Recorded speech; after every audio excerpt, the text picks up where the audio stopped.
Do it. Right, what's up, you fucking pussy ass bitch it? I'm just kidding. You said Okay, hey, today we're making ramen. I did a ramen a while back, a squash one, that's kind of labor intensive, so I wanted to do an easier one that comes together pretty quickly. I know it's summer, but yeah, it's been a little bit cooler here, so we feel like making ramen today. I got some water about to boil. Probably should have started the video when it was already boiling, but here we are. I'm gonna preheat a pan as well and get the topping ready, which is just gonna be some mushrooms. So these are shiitakes, and I just halved them, and then I'm just gonna slice them kind of thin. I want them to kind of get crispy in the pan, so you don't have to go too thin. Okay, and then I also have a shallot, and I just like a little bit of cooked onion in this as well. So I'm just probably just gonna do half a shallot this size.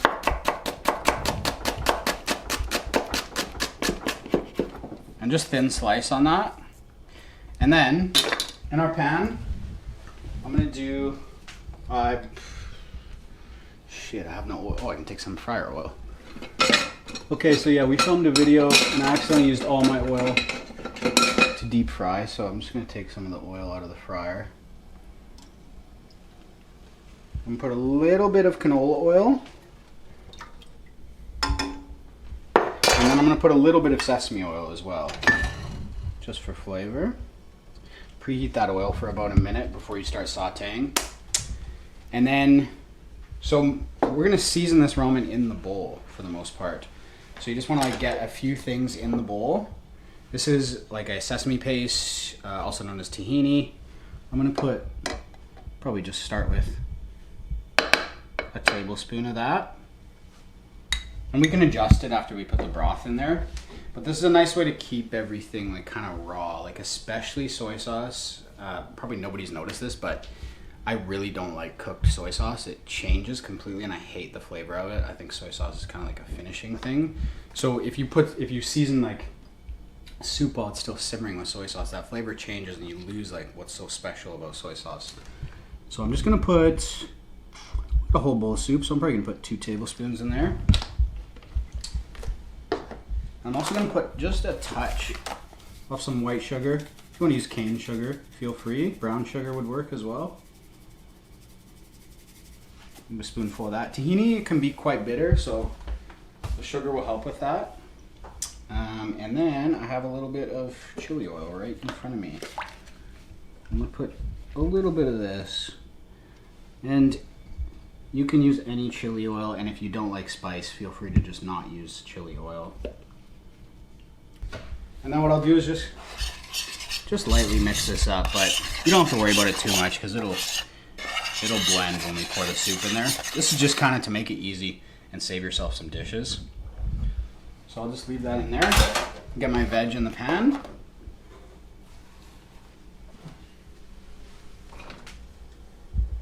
fucking pan's not hot somehow. Like what the fuck?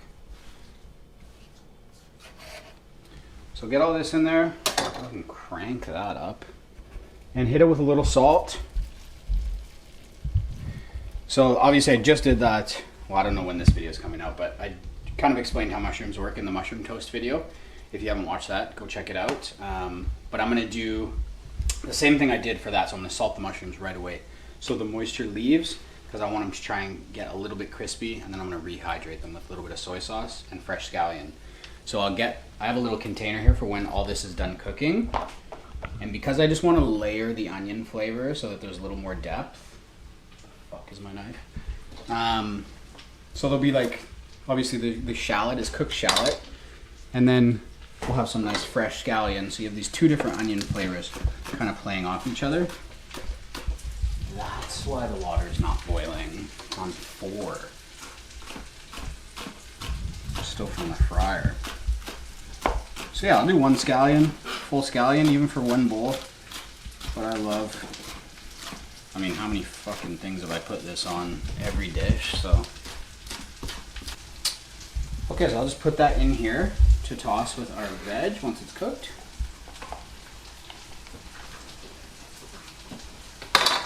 And then our water's boiling now. So I'm just using like a, just ramen I bought at the store. You can totally use fresh, like in the other ramen video I used like a fresh noodle. Like feel free to use that. I just, because this is a coconut broth, I thought the black noodles would look cool against the white. This is made from black rice. But yeah, use any ramen you like. Honestly, if you can't find ramen and you're just really craving a noodle soup, use like just flat rice noodles. Use whatever you want. This isn't like traditional ramen because there's no meat. So, but it is going to be very similar because it's going to be very creamy and rich. So yeah, just cook your ramen whatever the package says to do. I think this says like 4 minutes. And then to save on dishes, this pot's still going to be really hot, so when I drain these noodles, I'll just keep the heat on and we'll make the broth really quickly, which is only 2 ingredients. Okay, the noodles are done. Okay, these fucking pussy ass idiot noodles are done. I'm just going to go ahead and dump those. Like I said, the pot is still hot. What I have here is mushroom stock left over from when we filmed the mushroom toast video. I'm not going to use all that. This is 1 bowl, so I'm going to use like, I don't fucking know, dude. Half a cup? 3/4 of a cup? This much of an Adam's jar. This is my unit of measurement is Adam's jars only. I don't measure in cups, or we don't do that here. And then I just need a whisk. And the creaminess is going to come from this coconut cream. Now when you buy this,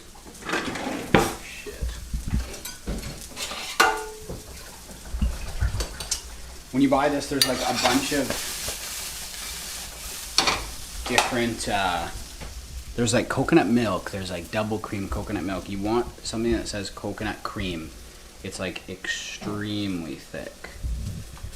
And I'm going to do maybe like 1/3 of a jar for 1 bowl.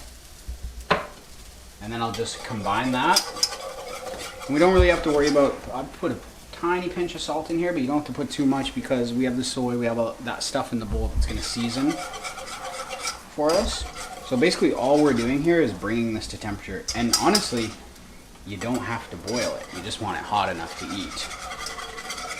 So I'm going to call that done.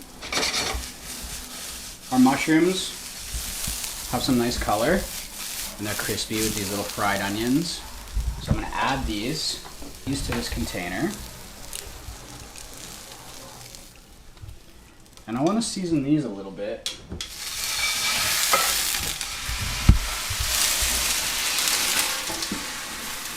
Because this is like a topping, I'm going to put a little bit of soy sauce in here. And they should soak up a little bit of that. And then I'm going to add a little bit of sugar in here as well. And that sugar will melt right away because it's so hot. And just a touch of sesame oil as well. And then just give that a good mix. And then you got all the fresh scallions in there as well. And this is like a really nice fragrant, like really nice ramen topping. And if you want, like, if you wanted to add some protein and stuff to here, you could add, like, while you're sauteing the mushrooms, you could do a tofu scramble. You could obviously do like ground pork if you eat meat, stuff like that. Just check your seasoning now. That tastes so good. Okay, so we're just going to assemble.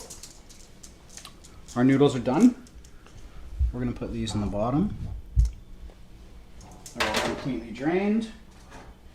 And we're going to top this up with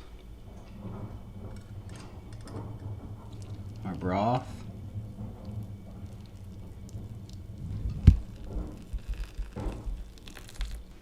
Spread these noodles out to make it look kind of pretty. And then I'll just top it with our mushroom topping. And then what I'll do is obviously, like, do whatever garnishes you want. This is just stuff I always have, which is sesame.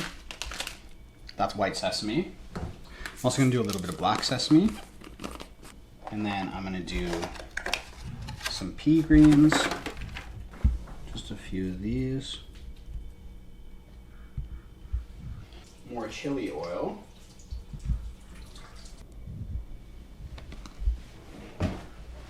That's it. That's like a super simple, really easy broth to do. And it's flavorful and rich because of the cream. Super important that you do get coconut cream for that. But yeah, it's very creamy, like a tonkatsu style ramen, which is like the very creamy pork ramen. This has kind of the same effect. Yeah, that's it. Ramen, another one. If you like ramen videos, let me know. I love ramen. I love to eat ramen, so I really don't mind doing these ones, depending on the weather. If it's hot, we're not making a bunch of these. Let me know what else you guys want to see. If you make this, please let me know. Send me a photo. If not, and you just want to show some support, you know all the YouTube stuff to do. You know, I don't even gotta say it, but please do it. It really helps out, and we're trying to grow this, and hopefully, I'm just trying to pay Brenden, honestly. So if you guys could just get us monetized, we need 1,000 subscribers and a little bit more watch time, and we'll be good. But yeah, spread the word. If you know anyone in your family or friends that like cooking or that have any interest in food, show them this channel. We're not cooking meat. Maybe sometimes people get a little freaked out, but like, we're showing technique that really helps in cooking meat as well. So I just choose not to eat it, but these are techniques you can use all across cooking. These are things that people go to school for, and I just want to give them away for free. So if you like us and support the videos, you know what to do, and I'll see you in the next one. Peace.